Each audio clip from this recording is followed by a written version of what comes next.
Do you put a twist in your strap when you're securing your load? This is something I see all kind of different answers for online and social media across the board. So I went to a strap expert to get the answers on this. Can we do it? Should we do it? Is it legal to do it? Check out this interview. I think you guys are going to find this pretty interesting. I see all kind of stuff online about twisting straps. Do you twist them? Do you not twist them? When should you twist them? Is it legal? There's a lot of stuff out there, and I just figured I'd check in with you and get some real hardcore answers to this problem or this dilemma that everybody is talking about online, but nobody really seems to have the answers for. Yeah, absolutely. So, and I'll address why really nobody wants to come out and, address the cat in the bag. And the reason for that is, and the ratchet strap world, I know you're familiar with this. The second somebody tells you to do something and somebody does it and they do it the wrong way, now it's your fault. So, and that's really why a lot of these big manufacturers don't come out and just outwardly say what to do with your straps as it relates to twisting.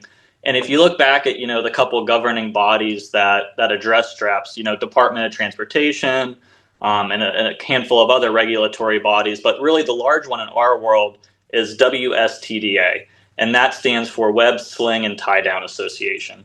So this is the governing regulating body that has for the last 25, 30 years provided the guidelines, how to use a ratchet strap, how to build a ratchet strap, how to use it safely, and then, ultimately, when to twist and when not to twist.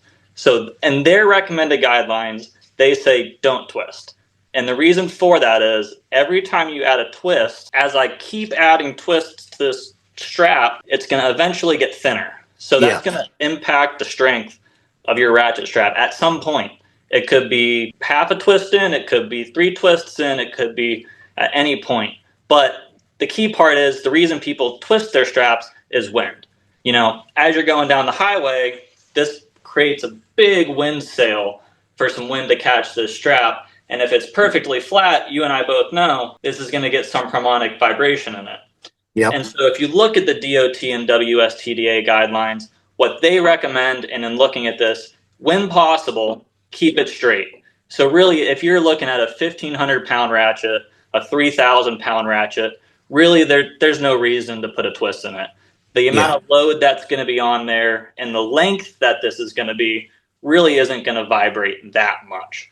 Where the twist starts coming in is where you start getting these commercial truckers, large vehicles, distances where you start having 5, 6, 7 feet of webbing between what you're tying down and any anchor point. Now, when you're looking at that, it might be okay to put in a half twist. But really, any more than a half twist, and you're starting to compromise the strength of the strap. And so that's why really nobody's going to recommend that you put a twist in the webbing, because it does impact the strength. But if you have to, for vibration reasons, or if you're concerned about your load, a half twist is not going to really impact your strength. Yep. And as far as like design and manufacturing of the straps and all the guidelines, are they designed to be flat, no twists, no anything in? They're designed and the guidelines are supposed to be like that, right? Correct. Yeah. So in any recommended case, they're always going to recommend straight point to point. But in a situation where you are trying to reduce, really nobody, including WSTDA or DOT, is going to recommend you put more than a half twist. And, that's where you probably start seeing Fisher online. People start throwing questions, comments in there. Hey, I've been trucking my whole life. I put 2 twists in a strap. Is it going to cause a failure necessarily? No. Can it over time? Yes. So, that's, I think, where the confusion comes in. And, trying to recommend people to do things the safe way, I feel like on both of our stances is what we're both trying to do. We're trying to recommend people to get their goods home without their strap breaking loose on the highway. And that's like if you have a fray in your strap, it may not break the first or second or third time you use it after it's been compromised, but it could be that 5th or 6th time going down the road that thing snaps, and who knows what's going to happen to your load. You bring up a good point there too, Brian. If you twist this strap, and I'm sure you're familiar with this, straps abrade. If you put them against a metal edge, even a plastic edge that's rough, over a couple 100 miles, that can start to eat through your strap. And if you twist this strap, you now have a lot more surface area where this edge can come into contact with anything along your load.